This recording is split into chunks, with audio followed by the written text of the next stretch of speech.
பிரியமானவர்களே, இயேசுவின் நாமத்தில் உங்களை வாழ்த்துகிறேன். எப்படி இருக்கீங்க? நல்லா இருக்கீங்களா? இந்த இடம் பார்த்தீங்களா? மாமரம் அழகாக இருக்குதா? மாமரத்தை நிழலில் உட்காந்துக்கிட்டு உங்களோட நான் பேசுகிறேன். 4 மாடியில் தான் நிறைய மாமரம் அப்படின்னு நினைக்கிறீங்களா? பிரேசிலில் கூட கிராமப்புறத்தில் இப்படி அருமையான பெரிய மாமரம்லாம் இருக்குது.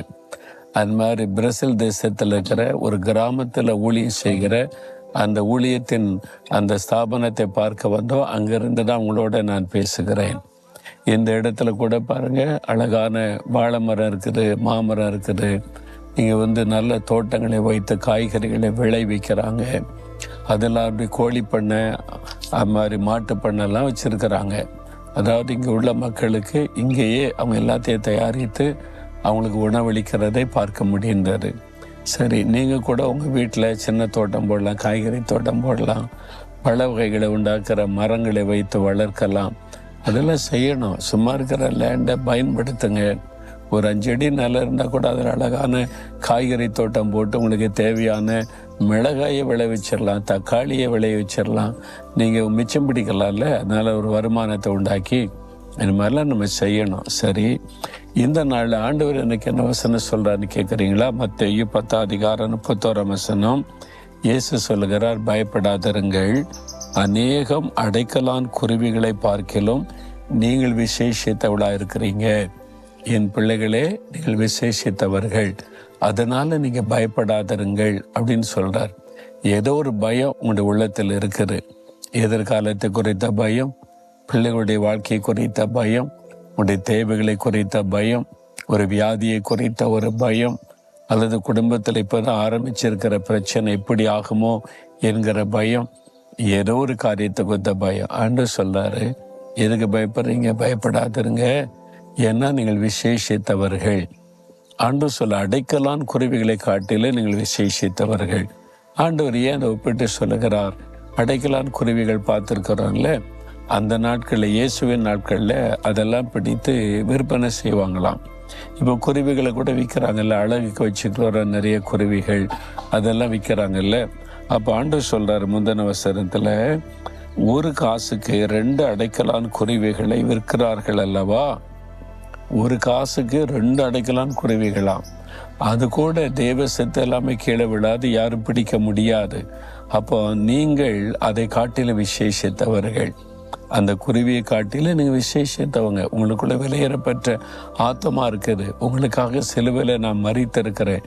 பிறகு எதுக்கு நீங்கள் பயப்படணும் என்பதாக ஆண்டவர் சொல்றார். அப்போ தேவன் நம்ம எப்படி பார்க்கிறார்? விசேஷமானவர்களாய். ஒரு மிருகம், பறவை அப்படி அல்ல. சிலர் சொல்லுவாங்க, அடுத்த பிறவியில் நான் மாடை பிறப்பணும், நாயை பிறப்பணும், கோழியை பிறப்பணும் என்பதாக. அப்படிலாம் ஒரு பிறப்பு கிடையாது. மனுஷன் அவங்க தான் சிருஷ்டிப்பிலே சிகரம். மனிதனுக்குள்ள தான் ஆத்மா இருக்கு, மிருகத்துக்கு ஆத்மாலாம் கிடையாது. அதனால மனுஷன் இன்னொரு மிருகமாவோ பறவையோ பிறக்க போறதெல்லாம் இல்லை. அது சில தவறான நம்பிக்கைகள் பரவி விட்டாரு. ஒரே ஒரு வாழ்க்கை தான். அப்புறம் மரிச்ச பிறகு தேவ சமூகத்துக்கு போகணும், அல்லது பாதாளத்துக்கு, நரகத்தின் அக்கினி. இதுதான் வேற சொல்லுகிறாரு. ஆனா இந்த உலகத்துல பிறந்த நீங்க ஆண்டவருடைய சாயல்ல சிருஷ்டிக்கப்பட்டவங்க. உங்களுக்குள்ள விலையேறப்பட்ட ஆத்மா இருக்கு. அதனால நீங்க விசேஷமானவர்கள். தேவன் நம்மை விசேஷமானவர்களாய் பார்க்கிறார். அதனால தான் நீங்கள் வருத்தப்படும் போது, துக்கப்படும் போது, நீங்கள் பயப்படும் போது ஆண்டவருங்க மேலே கரிசனையோடு எதுக்கு பயப்படுகிற? பயப்படாதே, நான் உனக்கு இருக்கிறேன் என்பதா போல் ஆண்டவர் பேசுகிறார். இன்றைக்கு ஏதோ ஒரு காரியத்துக்கு பயந்துக்கிட்டு இருக்கீங்கல்ல, குருவி சத்தம் கேட்குதா? எல்லா இடத்துல இருக்குது, எல்லா நாட்டிலையுமே குருவிகள். அதை குறித்து கூட தேவன் அக்கறையாக இருக்கும்போது உங்கள் மேலே எவ்வளோ அக்கறையாக இருப்பார். பிறகு எதுக்கு பயப்படுறீங்க? அவர் பார்த்துக்குவார், எல்லாம் நன்மையாக நடக்கும். நீங்கள் சோர்ந்து போகாமல், ஆண்டவரே நான் விசேஷமானவன், விசேஷமானவள், உம்முடைய பார்வையில் நான் விசேஷமாக இருக்கிறவங்களுக்கு ஸ்தோத்திரம், துதிச்சு சந்தோஷமாக இருங்க. அவர் எல்லாத்தையும் நடத்துவதை, அற்புதம் செய்வதை நீங்கள் பார்ப்பீங்க. அதனால் இன்றைக்கி சொல்கிறீங்களா ஆண்டவரை பார்த்து, ஆண்டவரை சிருஷ்டிப்புக்கெல்லாம் சிகரமாய் விசேஷமானவனாய் உம்முடைய சாயலை என்னை உண்டாக்கினீங்களே, உங்களுக்கு ஸ்தோத்திரம். என் மேலே இவ்வளவு அக்கறையாக இருக்கிறீங்களே, உங்களுக்கு ஸ்தோத்திரம். என் காரியத்தெல்லாம் நீங்கள் பார்த்து கொள்வீங்க, நான் இனி பயப்பட மாட்டேன் அப்படி சொல்லி பாருங்களேன். உடனே ஒரு தைரியம் வரும், மகிழ்ச்சி வரும், பயமெல்லாம் விலகும். உங்களுடைய வாழ்க்கையில் அற்புதம் நடப்பதை பார்ப்பீங்க. சொல்றீங்களா? ஆண்டவரை பார்த்து, ஆண்டவரே என்னை விசேஷமானவனாய் நீர் உருவாக்கி இருக்கிறீர், அதற்காய் ஸ்தோத்திரம். உம்முடைய சாயல்ல என்னை சிருஷ்டித்தீர், ஸ்தோத்திரம். எனக்குள்ளே வெளியேறப்பட்ட ஆத்மாவை வைத்திருக்கிற ஸ்தோத்திரம். அந்த ஆத்மாவை ரட்சித்தமுடைய பிள்ளையாக்கினீர், ஸ்தோத்திரம். நான் விசேஷமானவள். என்னை எதை குறித்து பயப்பட மாட்டேன். நீங்க பார்த்து கொள்வீங்க, நீங்க அற்புதம் செய்வீங்க.